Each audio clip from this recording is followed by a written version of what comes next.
Gary Louris here on WNCW. So happy to have you. It's my pleasure. Getting set to play at Pisgah Brewing coming up this weekend. What else is new? What have you been doing? What are you looking forward to? Well, like many people in the world, I've been trying to buy a house or find a house. And that takes up a lot of our time, my wife and I. Otherwise, I've been working on new material and hope to do another solo record in the fall.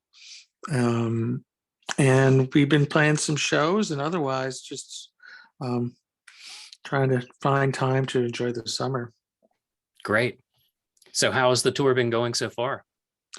Well, we don't do long tours anymore. We just kind of do it, group a few shows together, anywhere from 2 to 5 shows, and fly in and do those and fly out. So it's we don't really have the old days of like 6 weeks to 2 months on the road have gone to the wayside. For me, I don't enjoy being gone all the time like that. So how's the tour going? Well, it's just an ongoing on and off kind of a tour. That's just how we do it. We play 3 or 4 shows a month, maybe. And that's enough for me now. I'd rather be creating music than playing it. I think I always thought of myself more as a songwriter than an entertainer, but with one comes the other usually. Your most recent solo record, Jump for Joy, that was just your second solo record. I imagine, was that born of the pandemic? No, it wasn't. It was actually written and recorded before it. And I can't really tell you why there have been so few solo records that I'd made. I've always kind of focused on the band, but I feel like I've been more interested in doing solo records lately. And it was not born of the pandemic, but it came out about that time. And, there are songs on it that do feel sort of like pandemic-y, if there's such a word, especially songs like Living in a Bubble is a good example. It stands in contrast to the most recent Jayhawks record, XOXO, where a lot of the band members had some of their own compositions worked in, maybe more so than before. And I think that's notable. Yeah, I mean, if that was it made it kind of a concept record, I think, and a talking point. But it came about a couple things. One was I know that they're always interested, other band members are interested in writing, and B, I just kind of worked on my solo record and didn't really have a big pool of songs I thought were strong enough to just carry an entire record. So that was then. Yeah, that's what that record came out to be. Could you tell us about how you keep your muse, Gary? Excuse me, how you keep your muse and how different it might be writing and performing now versus years ago? Well, the muse happens because I need the music for my mental health. I mean, I need to create music. It gives me a purpose in life, gives my life meaning, and it makes me feel like I'm doing something that might be helping other people, including, and along the way, it helps myself. And so I try to find whatever spark I can get. I certainly get it from my love and with my wife. I get it with the world around me. But mostly I just do it because I have to. If I don't create something, if not every day, every week, then I feel like what am I doing here on this earth? As far as performing now versus years ago, I think in the 90s and the early 2000s, I used to tour with the idea we are going to try to conquer the world and be big stars. And now I kind of approach it and we found our kind of seems to be our niche in the world and in the music business. And we don't have a gigantic fan base, but what the fan base we have is incredibly loyal.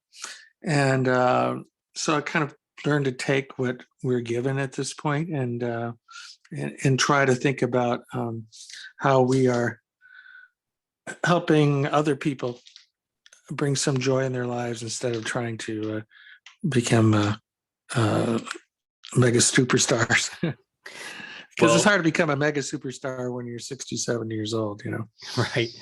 Well, you do bring some joy at the grocery store when I hear a Jayhawks song, and I can stand that as opposed to a lot of the other songs at the grocery store. So Yeah, there's something for it. I've laughed about that with my other friends who are musicians who had records out that, like, little did we know that when we recorded that record, it was going to be helping to sell caulk and paint supplies at Home Depot someday. But uh, that's I don't know when Jack White wrote Seven Nation Army if he knew it was going to become the song that was sung at every sporting event. Probably not, but who knows? Maybe. You're well known for many collaborations, and recently there was a Golden Smog reboot, I believe. Can you tell us about that? Yes. We were going to do, it really started with this. There's one of the greatest clubs, rock clubs in the world, is a place called First Avenue in Minneapolis. It's called the House That Prince Built. For instance, if people aren't familiar with it, it's the club that he's playing in Purple Rain. And, he kind of put it on the map in certain ways. But it's just carries on and gets better. The club is an amazing club. I've seen Nirvana play there. I've seen my Bloody Valentine. I've seen the Marshall Crenshaw, all kinds of people from years and years. And we know the Sonia, who books the place, is basically runs it, is our friend. And, it was the 50-year anniversary of that back in March of, I think, 2020, 2019, 2020. And we were scheduled to play, and then that little thing called COVID came up and delayed it. But that was the impetus. She offered us, an offer too good to be true, to play a night and get the Golden Smog back together. And then once we knew Jeff was going to do it, Tweety, we knew that we could add even a second night. So we probably could have done 3. And it was just like a feel good, get the band back together, boys night out. And, we just had fun with it, which is really what the Golden Smog is about. It's kind of like a buddy band. And I don't know when we'll do it again. We might do some more shows. I don't think there'll be a lot of them, but hopefully we'll do some more because it was really fun. Minneapolis had so many great artists come out of it there from the 80s, and it had to be a really wonderful feeling to be around. How is it different nowadays? What's it like with the scene? I can plead ignorance because I don't live there. I live in Canada. And although we go into Minneapolis to rehearse or for other various reasons, I haven't really been aware of the music scene in Minneapolis since the 90s. I mean, once we're coming up, when you're mostly a local band in the 80s, like we were, you got to know all the bands around. And there were the unique part of the Minneapolis scene compared to maybe some of the other scenes, because every town kind of had its day. Not every town, but it went from Boston was the hip place, then it was Minneapolis, then it was Austin, then it was, not in that order necessarily, and then it was Seattle, and even Omaha was like the hipster scene for a little bit with Bright Eyes. But the difference, I think, with the scene in Minneapolis in the 80s, in fact, there was a cover story in Newsweek about Minneapolis in the 80s and, how happening it was. But was that we had all this kind of indie rock stuff, whether it was, Soul Asylum, Husker Du, The Replacements, and all these other bands, Rifle Sport, and all these cool bands. Everybody you bump into was in a band at the time. But we also had us, who were kind of in this new thing of what would be considered eventually Americana or folk rock or whatever. And then there was the whole Prince and time and all that stuff was happening at the same time. So you had all these different things kind of feeding on each other. And so that was cool. And then, as we started going and traveling, we didn't spend that much time in Minneapolis anymore. And although we knew somewhat what was going on, by now I have no idea what's going on in Minneapolis musically. We asked our listeners to submit questions for you, Gary, and I picked out one about the song Gonna Be a Darkness. They were asking about the meaning of that song. Well, it's a song about death. There's no getting around it. It's a song I wrote with Jacob Dylan, and it was for, he said, they asked him to write a song for that True Blood soundtrack, that show. And Jacob, who's a friend of mine, he never really co-writes. So this was I think it was an interesting exercise for both of us. And I went out to his place, and I don't remember why that theme came up, whether the episode has. I've never seen the episode. I should watch it someday. But it really is all about, children are, the women are dressed up and children are playing in the rain or whatever it is. And, your mother may be there, your father may be there once you. So it's like a song about crossing to the other side, not really knowing exactly what's going to be there.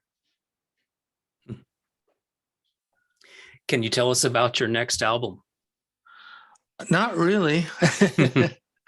No, I mean, I know I have a lot of material, but I've been a little stuck on who is going to play on it and where I'm going to do it. And that's the thing when you're doing solo stuff. You have a lot of different options. So I just know that this next record feels more like a collaborative record where I would be in a room with a bunch of people playing more live. Jump for Joy was me in my home studio, kind of doing everything myself with virtual instruments and also voice and acoustic guitar. But I feel like the songs I'm writing, I was talking to a friend of mine about this. They're a little more like comfort during the pandemic and even afterwards, because let's face it, it's just the world is still reeling with the after effects of it. You find yourself in times of stress kind of going back to maybe your comfort zone. And these songs I'm writing feel very rootsy and in a very Neil Young kind of way. And I feel like it's a sweet spot for me where it still has my pop sensibilities, if you will, but mixed in with the soulfulness that I found in what's called roots music. Because I grew up listening to nothing rootsy at all, and found later in my life the appeal of some traditional music because it could add a little depth to what would be considered maybe a lighter kind of pop song. So it's crazy because my son is making incredible music. You can find his music somewhere on Apple under his name, Henry Louris. He's gone in a completely different direction, and I love it. He started off doing things a little bit more up what I would be known for, a little folkier stuff, and now he's gone into total interesting production stuff. And yeah, check it out. He has a few songs posted on there, and he makes me feel guilty because he's always like, Dad, I got this. What do you got?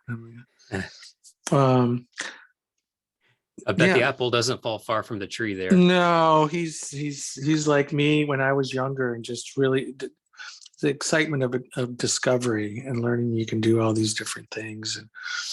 And over the course of time, whenever it was his Christmas or birthday, I would buy him a little piece of gear. So now he's got a studio, and now and he's a fabulous painter. So I'm going to plug his Henry Louris paintings. Anyway, he's really a painter, a fine arts graduate, but he's doing both. And I found that interesting with Bowie did that. What's his name? Van Vliet from I think Captain Beefheart went on to become more known for his paintings than his music, really. But That's true. they can feed off each other, and I find that's what's happening with him. Could you tell us something about yourself that people might not know, but your fans would find interesting? I'm kind of a health nut, and kind of really into. I'm really a homebody, really, and I was a bit of a nature boy, in that I like the outdoors. And in fact, I think we would love to end up someday just living somewhere with on a little lake with our own boat and be able to go fishing all the time. Yeah, I think I'm a nature boy at heart. Now, whereabouts are you in Canada? We're outside of Toronto. So imagine city life, more or less, but nature not too Yes. far off. Yeah. It's a little too far off right now, but yeah, I think that's, another thing I would like to plug is my Patreon show. Patreon is I don't know if you're familiar with, it's a subscription-based site where artists can offer things to fans for a minimal amount of financial commitment on your part, as little as $5 a month, and there's different things. But anyway, that's what I do a lot now. Is I will, like right now, I'm performing the entire Sound of Lies record, which is my favorite Jayhawks record, from start to finish acoustically. And I'm up to, I just posted track 7. I have to do 5 more this month because I promised my subscribers I would get it done this month. So that's a lot of what I'm doing too. I'm trying to reach my audience in ways that doesn't require travel so much, because another thing people might not know about me is I hate traveling. Especially nowadays, it isn't what it used to be. And so that's another way. So patreon.com/Gary Louris. That's another plug. Wonderful. Gary Louris and the Jayhawks playing at Pisgah Brewing in North Carolina. Glad you're still going to make that trip. Oh yeah, I mean, a little bit is fine, but the just dealing with, I don't want to be a woe is me rock star. Oh, I have to, but it is, I think the grass is always greener. People who don't travel always are like, oh my God, you get to go here and there and then. People who do travel tend to say, God, I just wish I could just stay in one place.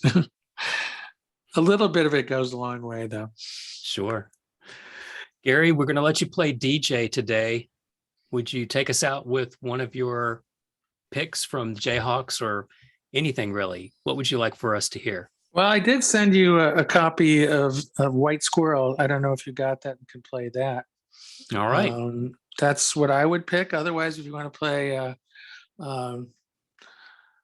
otherwise, I would say you should play something off Sound of Lies. And I would say, play Think About It. Will do. Gary Louris on WNCW. Thank you so much for your time. Thank you. It's been wonderful. Thank you. My pleasure.